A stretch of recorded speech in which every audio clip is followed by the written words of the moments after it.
survival! The fight for survival! The fight for survival! The fight for survival! The fight for survival! The fight for survival!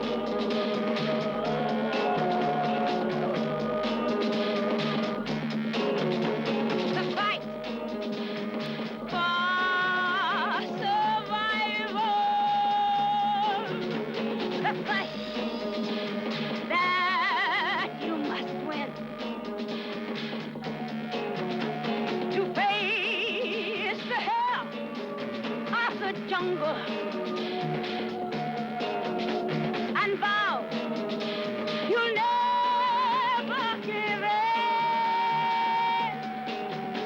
The fight for survival. You win, or you will die. The strong to the future and fight for survival and fight for survival.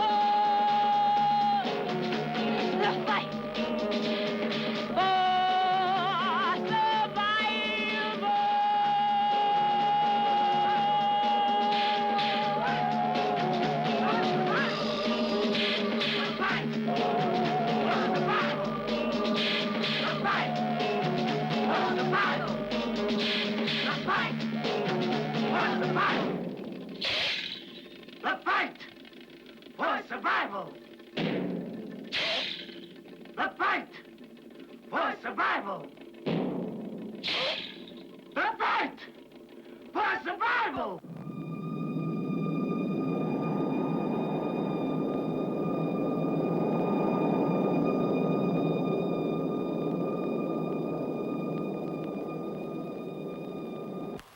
Anche questa puntata comincia e seguita, cioè quello che abbiamo già visto nella puntata precedente, il mondo egiziano, e si parla logicamente di un'epoca più recente, più vicina a noi. Attorno al 1500 a.C., l'Egitto è riunificato sotto il dominio tebano. Nel tempio di Stato di Karnak si celebra il sorgere del sole.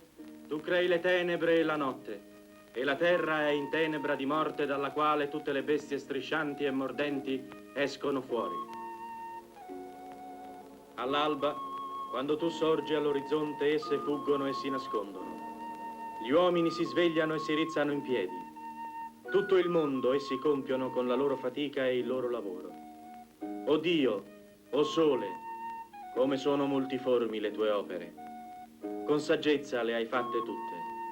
Esse sono nascoste alla vita dell'uomo e sta a lui scoprirle. Tu hai creato la terra secondo il tuo desiderio e piena delle tue ricchezze. Ad ogni alba, il faraone si offre al bacio del primo raggio, del padre sole.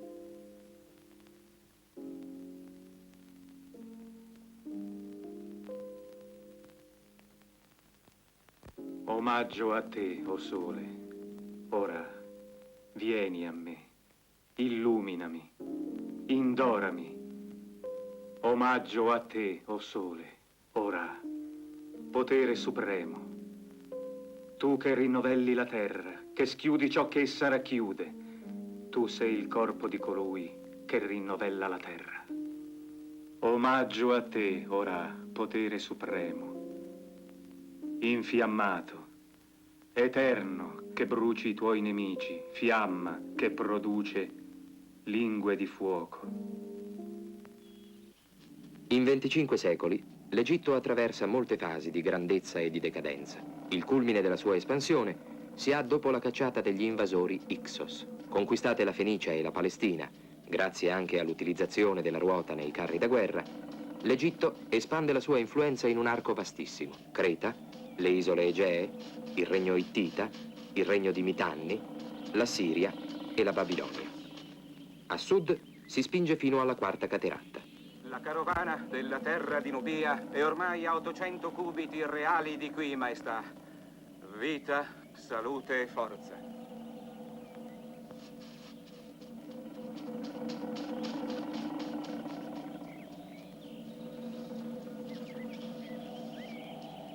Maestà, vita, salute e forza. Ecco l'ambasceria dalla terra tra i due fiumi. Da ogni parte giungono ambascerie per venerare il faraone. Esse portano quanto di meglio in quelle terre si produce. Armi di ferro, in Egitto è ancora un metallo quasi sconosciuto, essenze rare ed animali selvatici, figli di quel caos che il faraone deve ordinare. Maestà, il nostro sovrano Kadashmum Eulil dice: salute a te ed invia questi doni. Eccoti, o perfezione, una spada di buon ferro e della buona galena, e il più bellino reale impregnato di profumo e di olio balsamico. Dirai al tuo re che la mia maestà è soddisfatta, che si offra a loro del vino e della birra, che si rinnovi l'offerta anche a loro. Maestà, l'ambasciatore della Siria è ormai a 100 cubiti reali da qui.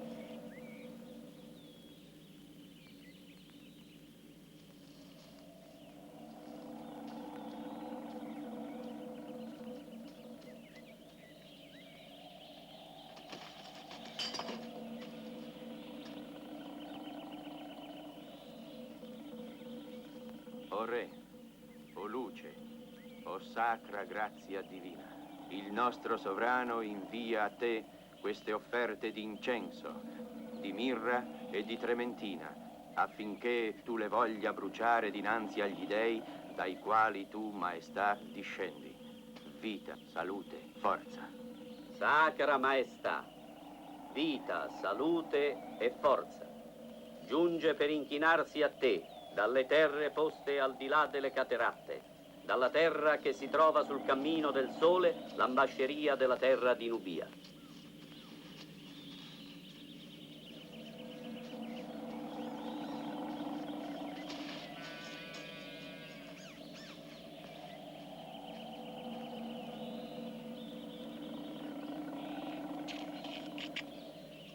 O squisitissimo sovrano, o bellezza, o potenza, o luce, il mio grandissimo re invia a te questi doni che sono stati tolti dal caos della natura e sottomessi per offrirli a te, o perfezione, o bellezza, o potenza.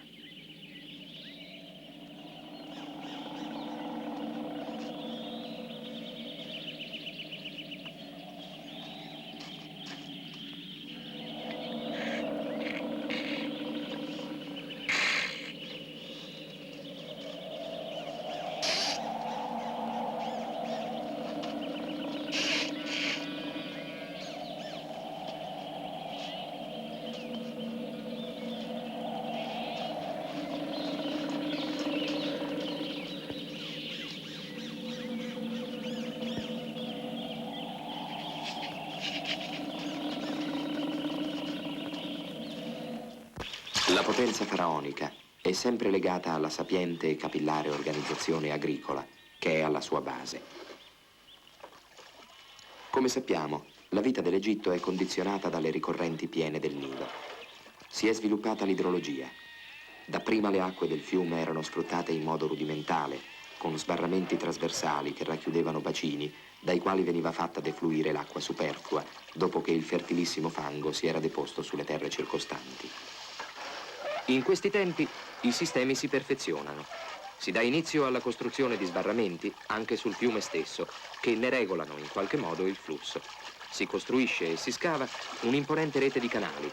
Già nell'antico regno il titolo più importante dei funzionari di provincia era scavatore di canali. Si usano macchine come lo Shaduf, ancora oggi esistenti in gran parte dell'Africa, che arriva a sollevare 2500 litri di acqua al giorno. Ma soprattutto l'applicazione della vite di Archimede o coclea, con la quale è possibile superare notevoli dislivelli, apre all'agricoltura nuovi, estesissimi terreni.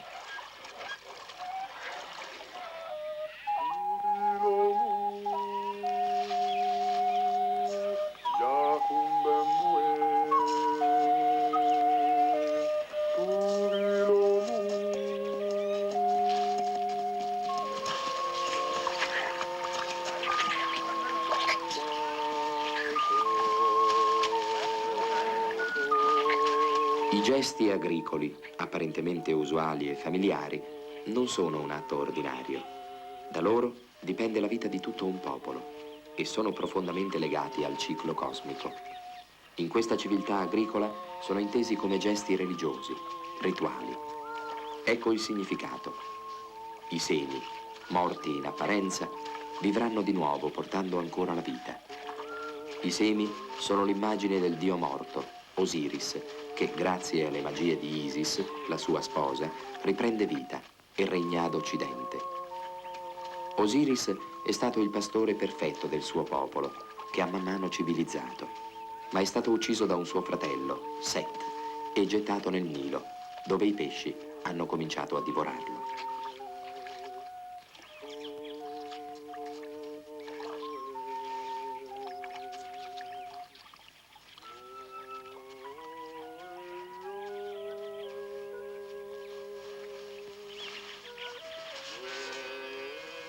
Gli antichi egizi assimilano in uno stesso significato semina e sepoltura, e dalla sepoltura, cioè dalla terra, risorge un'altra vita. Ecco ciò che il cantore dice nel momento che gli animali affondano i semi nel fango. È un canto che in termini volutamente oscuri, perché si tratta di un mistero, dice le vicissitudini di Osiris, che è diventato, dopo la resurrezione, il pastore d'Occidente. Il pastore è nell'acqua con i pesci, si intrattiene con il siluro, scambia dei saluti con il Marmir. Occidente. Dov'è il pastore di Occidente?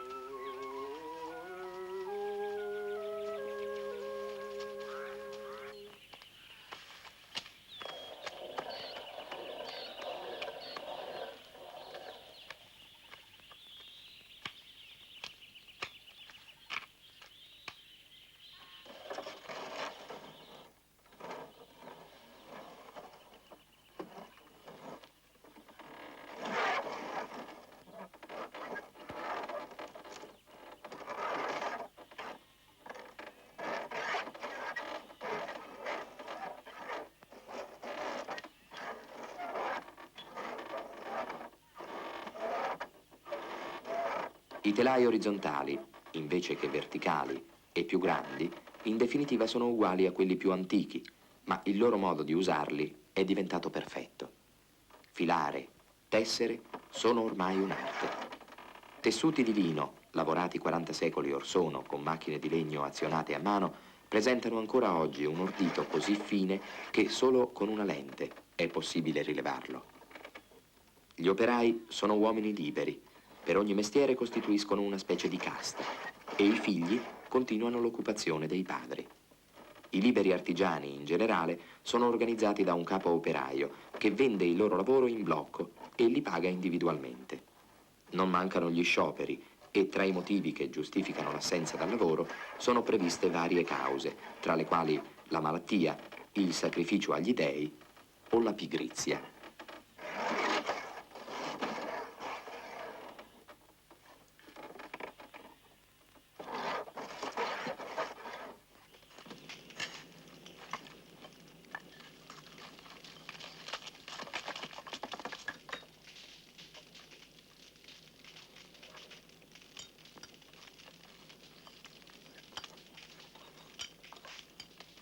Anche se gli egiziani non posseggono forni capaci di raggiungere la temperatura di 1100 gradi centigradi, necessaria a fondere perfettamente le materie che compongono il vetro, tuttavia anche questa industria raggiunge un alto livello di perfezionamento.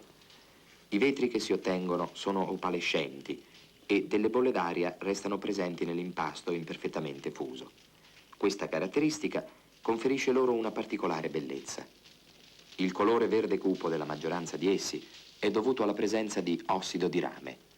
Si usa però anche ossido di cobalto, che dà agli oggetti una colorazione intensamente blu. Come sale nella fusione è usato il natron, un elemento fondamentale nella vita economica e religiosa dell'Egitto. Esso viene mescolato all'incenso nelle cerimonie religiose, alla mummificazione, alla conservazione dei cibi, alla fabbricazione dei coloranti e di smalti, alla confezione di medicamenti, per la cottura dei legumi e infine mescolato all'argilla come sapone.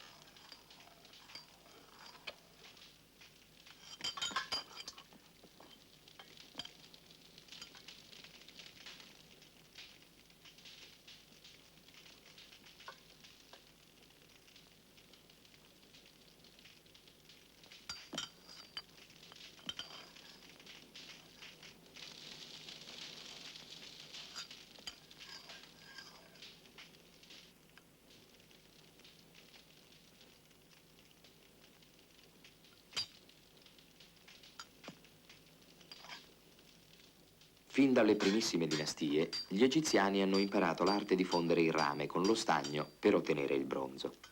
Dapprima hanno creato armi, spade, elmetti, scudi, poi strumenti di lavoro, ruote, leve, pulegge, verricelli, cunei, torni, viti, trapani per forare la durissima diorite, seghe per tagliare le massicce lastre dei sarcofagi.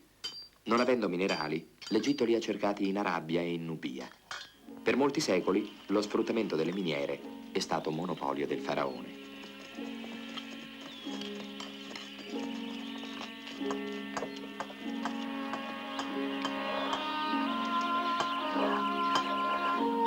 I grani disseccati vengono macinati a mano. Dalle macine a pietra insellata, sulle quali i semi venivano battuti e frantumati, si passa gradualmente alle macine rotanti, veri e propri mulini in miniatura. La base dell'alimentazione è costituita dai cereali.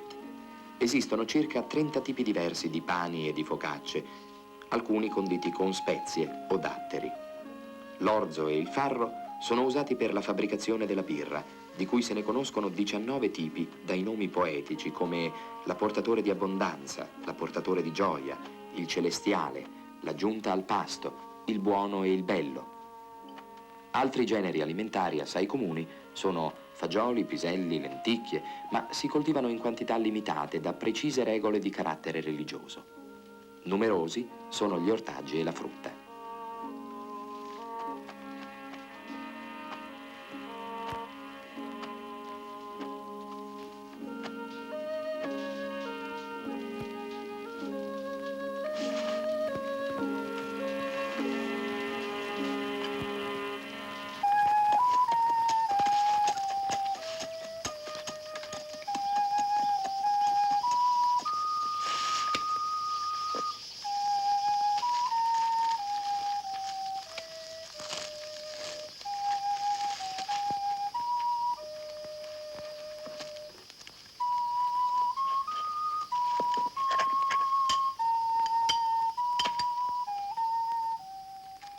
Il papiro, quello che oggi si conosce come papiro, è una specie di carta fatta appunto con il fusto della pianta del papiro.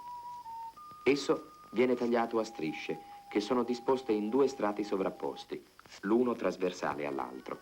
Si pone il tutto sotto pressione e si ottiene così una specie di foglio resistentissimo, sul quale, con materiale colorante, gli egiziani scrivono di tutto, forse anche perché ossessionati dall'idea di conservare, di rendere eterno, almeno il ricordo dei loro gesti. Ancora oggi sono leggibili papiri di 5.000 anni fa. Unendo l'orlo destro di un foglio all'orlo sinistro del foglio successivo, si ottengono dei rotoli lunghi a volte perfino 40 metri.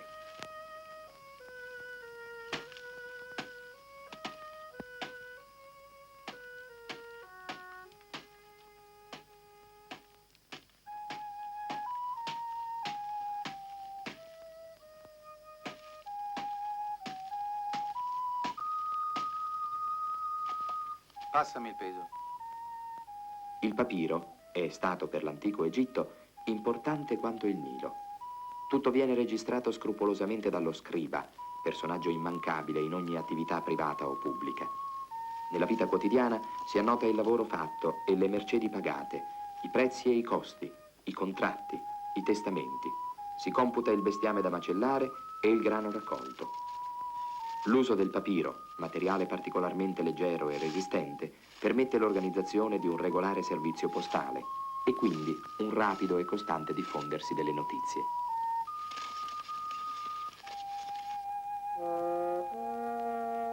Le scuole che servono a formare scriba e funzionari hanno sede presso i templi. La scuola più famosa è questa, del Tempio di Karnak, dove si insegna fra l'altro morale, medicina e scrittura. Si esortano i giovani allo studio con massime edificanti. Concedi il tuo cuore al sapere ed amalo come una madre, perché nulla v'è di così prezioso come la conoscenza. Sii un artista della parola, se vuoi raggiungere la vittoria. Non si inganna un uomo intelligente. La parola è più potente di qualsiasi arma. Si ha rispetto di un uomo capace di avere gli occhi aperti. Ma colui che ha troppa fiducia in sé facilmente si può perdere. Non essere cattivo è bene sapersi dominare. Costruisci per te stesso un monumento durevole grazie all'amore che saprai lasciare dietro di te. Non fare differenza tra il figlio di un uomo di qualità e quello di un uomo comune. Scegli l'uomo per le azioni che compie. Stai attento alla donna straniera che nessuno conosce in città. Non la guardare quando essa segue il suo compagno. Essa è come un'acqua profonda di cui non si conosce né il fondo né la riva. C'è qualcosa che dura eternamente? L'uomo non è già più. L'uno è ricco, l'altro è povero. Quello che era ricco l'anno passato oggi è un vagabondo. L'acqua corrente dell'anno passato si è allontanata, quest'anno è un altro fiume. Dei grandi mari si prosciugano, delle rive divengono degli abissi. Cosa non succede agli uomini?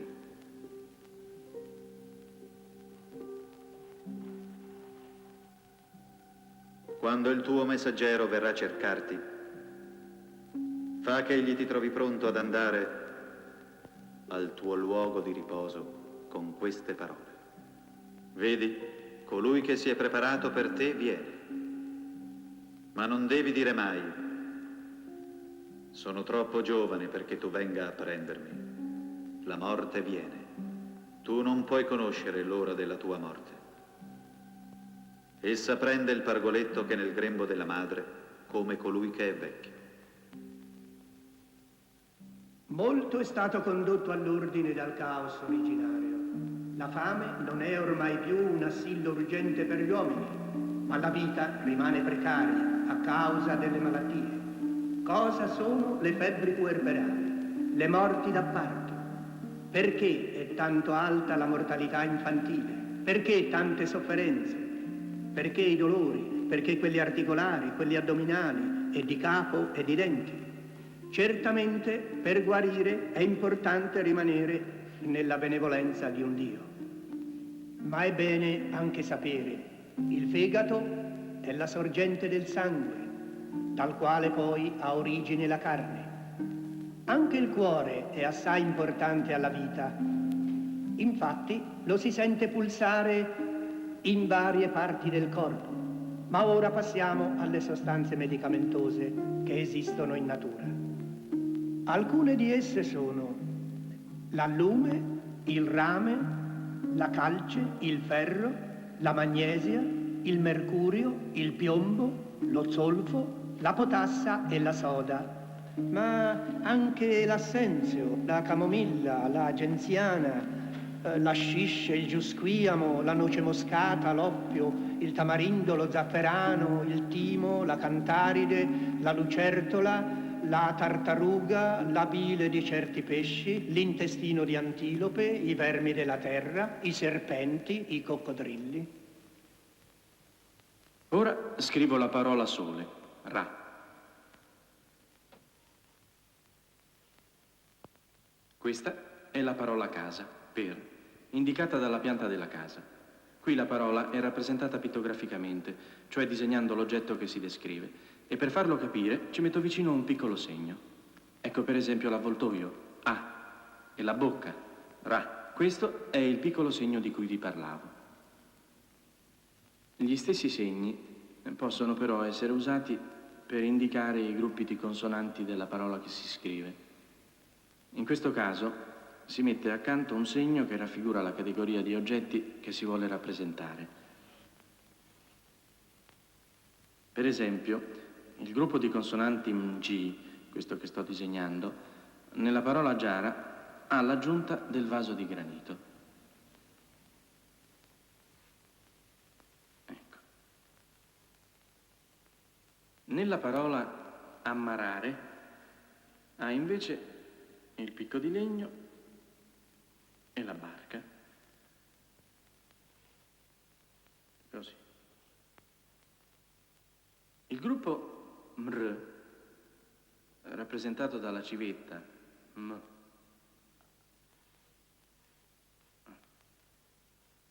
E dalla bocca, Ra, nella parola ammalarsi, Mra,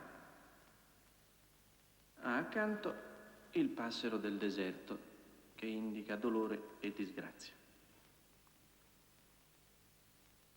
In piramide ha il determinativo che indica il monumento. Ecco qua la piramide.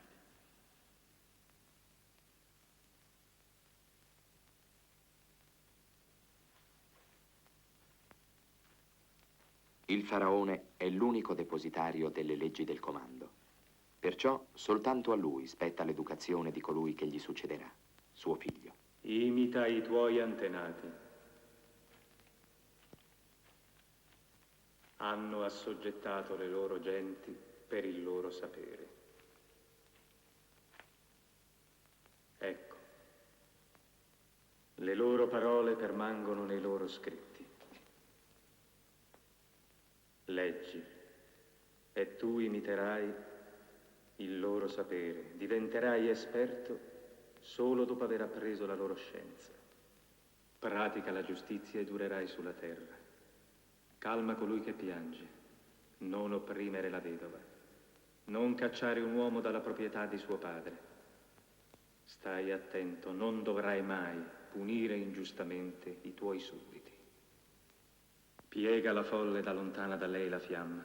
Un popolo ricco non si solleva per rivoltarsi.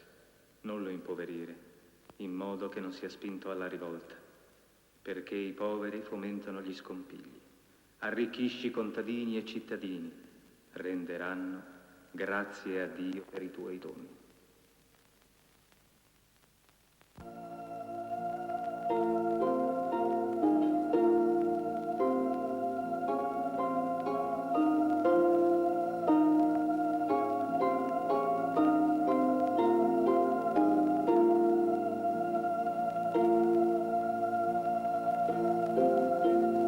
Nel mondo greco, un mondo pagano, i misteri, le incomprensibili manifestazioni della natura, nel grembo della quale l'uomo è nato e dalla quale dipende, sono personificate negli dei.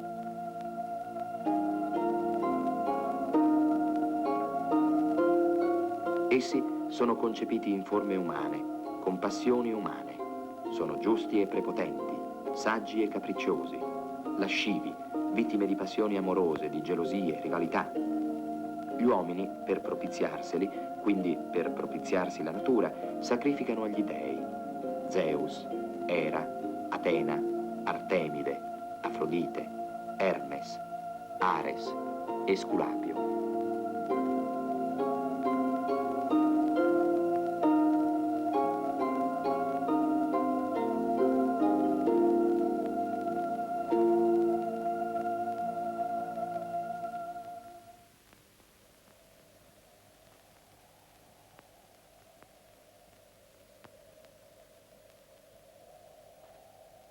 Attorno al tempio d'Esculapio, dio della medicina, si raccolgono gli ammalati per invocare la pietà del dio.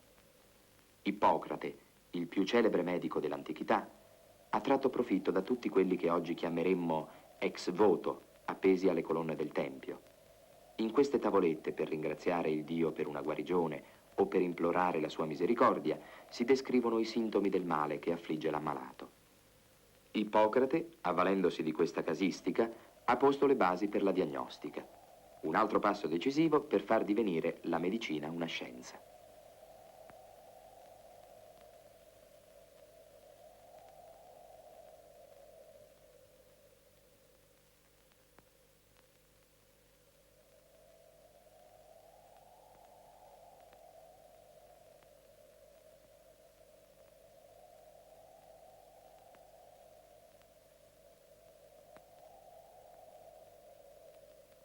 Ma i misteri dell'esistenza sono molti.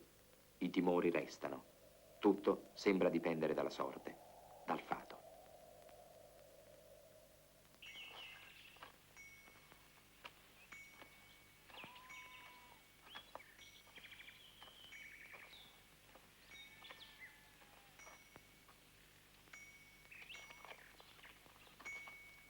Il fato è il reggitore inappellabile delle umane vicende.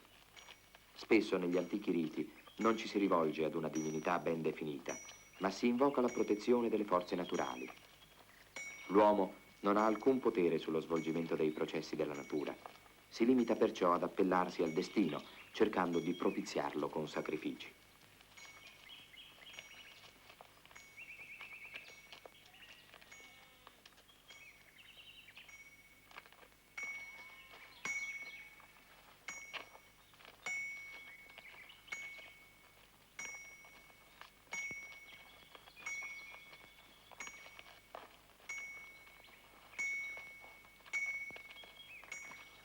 Particolarmente suggestiva è la descrizione che il poeta latino Ovidio fa di un rito sacrificale di cui è testimone nella Roma augustea.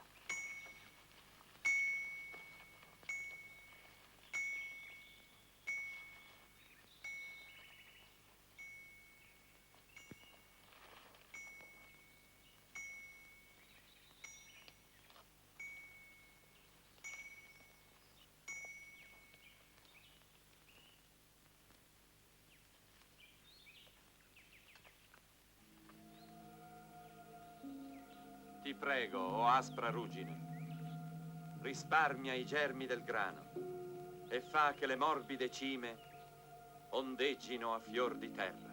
Lascia crescer le messi nutrite dagli astri propizi finché siano mature al taglio della falce. Non lieve è il tuo potere. Il contadino mette tra il perduto quel grano che tu tingi di macchie. Non intaccar le tenere piade, ma il rigido ferro. Distruggi questo, perché può perdere gli altri. Più utile è che tu roda le spade e gli strali nocivi di cui non c'è bisogno, perché il mondo vive meglio in pace. Che luccichino gli utensili agresti, la mazza, il vomere adunco e il bidente duro. S'arrugginiscan l'armi. Se alcun tenta di trarre la spada dal fodero, che senta che v'è rinchiusa da moltissimo tempo, perché tu, o ruggine, ti sei riversata in quel fodero. Non guastare le piade.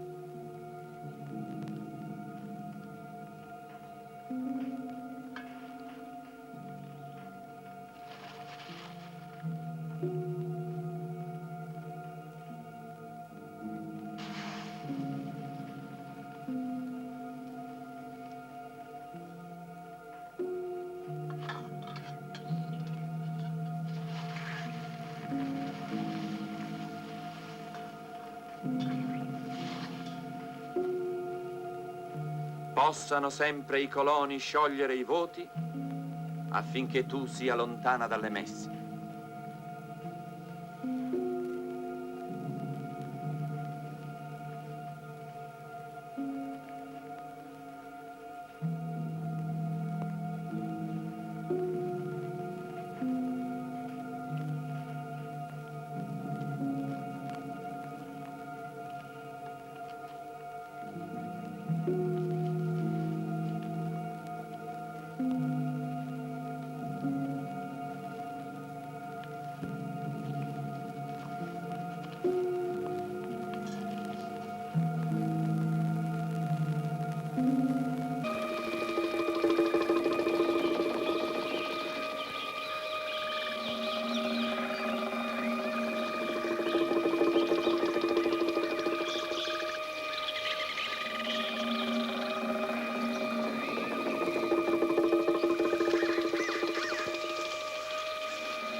Forse è la dipendenza dell'uomo dal volere capriccioso e imprevedibile della divinità, che è simboleggiata dalla crudele legge cui è sottoposto il sacerdote che custodisce l'albero di Diana nel bosco di Nemi.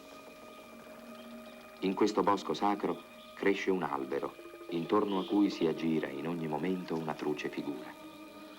Quest'uomo è un sacerdote, è un omicida. Egli è protagonista di un costume singolare che non ha riscontro in nessun altro rito dell'antichità. Solo uno schiavo fuggitivo ha il diritto, se ci riesce, di spezzare un ramo dell'albero sacro. In questo caso, egli può battersi con il sacerdote e se lo uccide, regna in sua vece col titolo di re del bosco. fino al giorno in cui fatalmente sarà a sua volta ucciso da uno più forte e più astuto di lui.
Il miele selvatico, l'ebbrezza che deriva dalla masticazione delle foglie di lauro, sono il suo sostentamento e i suoi energetici.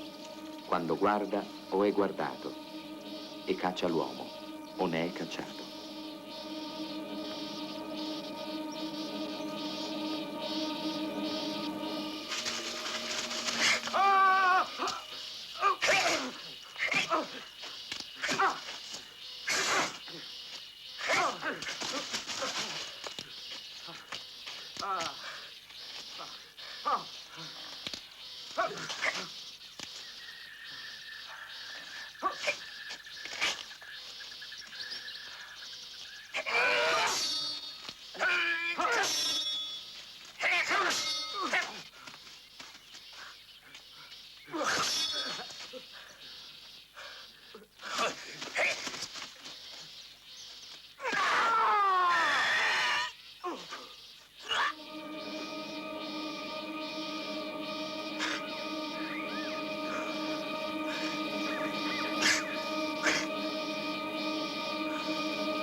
Anno per anno, d'estate ed inverno, con il tempo buono o con la bufera, il re del bosco deve proseguire la sua vigilanza e se cede ad un tormentato sonno, lo fa a rischio della sua vita. La più piccola diminuzione della forza delle sue membra o nella destrezza della sua guardia lo mette nel più grave pericolo. L'imbiancarsi dei suoi capelli può segnare la sua condanna a morte.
Il rapporto tra l'uomo e la divinità è drammatico. Implica una continua verifica, un'angosciante ricerca della benevolenza divina da parte del sacerdote. Egli garantisce un tramite efficace tra le necessità umane e il volere degli dèi. Quando il favore divino gli manca, egli muore. L'antichissima città di Gerusalemme è il centro della religione ebraica. Questa religione differisce da ogni altra per ragioni fondamentali. Gli ebrei adorano un solo Dio, Yahweh Elohim, il creatore di ogni cosa. Essi considerano tutta la realtà come intrinsecamente buona, perché creata da Dio.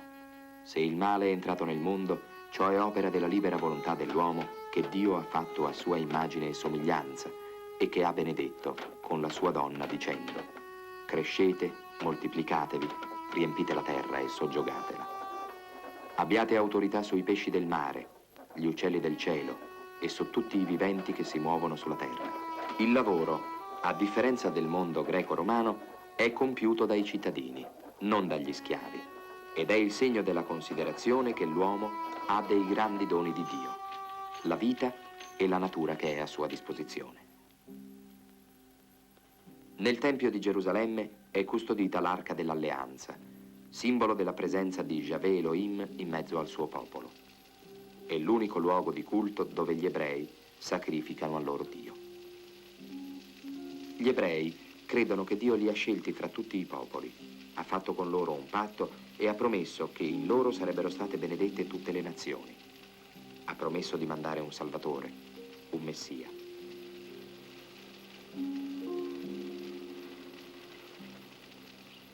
In Betlemme, sotto Tiberio Cesare, nasce Gesù. Alcuni ebrei lo riconoscono come il Messia atteso, figlio di Dio, mandato per stringere una nuova alleanza con gli uomini.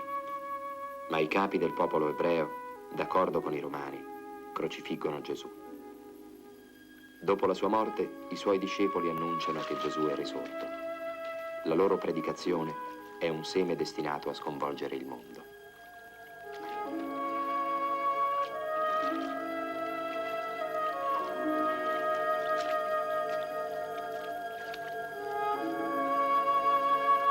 La Palestina è un protettorato romano e attraverso frequenti contatti economici e militari tra Roma e Gerusalemme, la voce del sorgere della nuova religione giunge nella capitale dell'impero. La predicazione dei primi apostoli diffonde insieme alla fede le idee di giustizia, di uguaglianza. Gesù è morto per tutti gli uomini, figli di uno stesso Padre, fratelli uguali fra di loro. Questa nuova idea è accolta con fervore a Roma dagli oppressi. I primi cristiani si rifiutano di sacrificare agli dei e all'imperatore. I detentori del potere vedono in questo rifiuto una minaccia all'ordine costituito.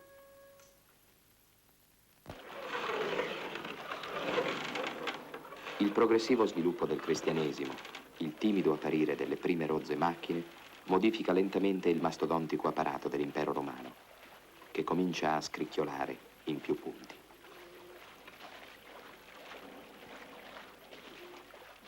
Salve, amico. Salve.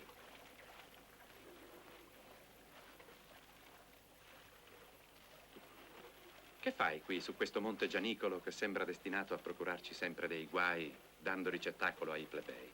Sono qui semplicemente per far macinare del grano. L'ho intuito e perciò so che non capisci niente. Perché? Il perché te lo dico io. Innanzitutto non vedo che ci ricavi. Un mulino mosso dalle braccia degli schiavi fa molto meglio il suo lavoro. Ma non diciamo storie, non è vero. Intanto la macinatura qui costa una misura in meno. Questo è il segno che anche tu sei matto, come ormai tanti, troppi romani lo sono. Non ti rendi conto di quanto costerà alla nostra città tutto questo? Cosa vuoi che costi? Te lo dico io.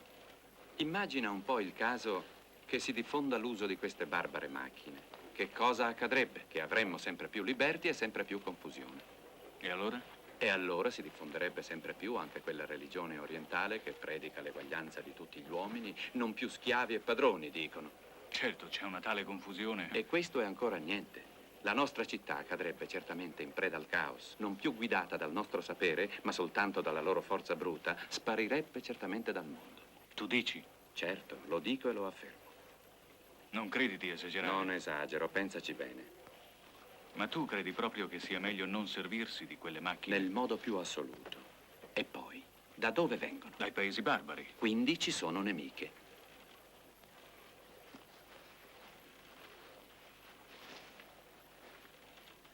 Allora faccio smettere. Fai smettere. Ehi voi, basta così! Si torna a casa!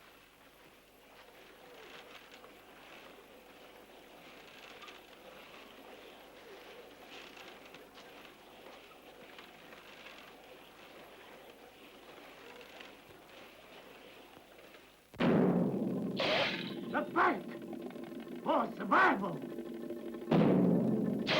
The fight for survival. The fight for survival. The fight for survival. The fight for survival. The fight for survival.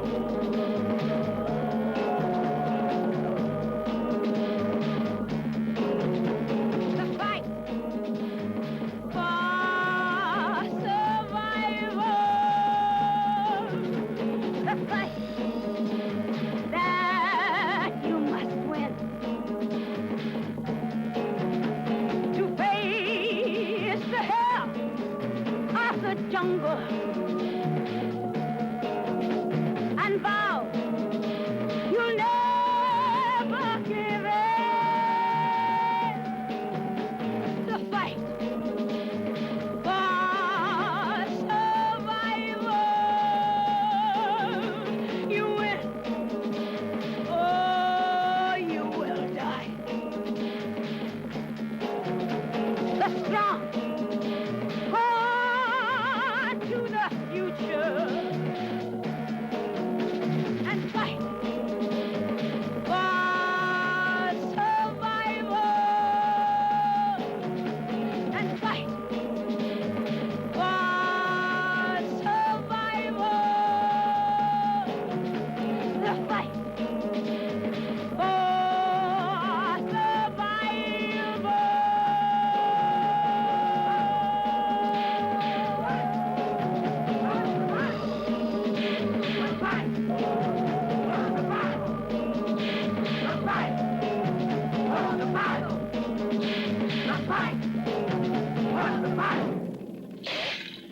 The fight for survival. The fight for survival. The fight for survival.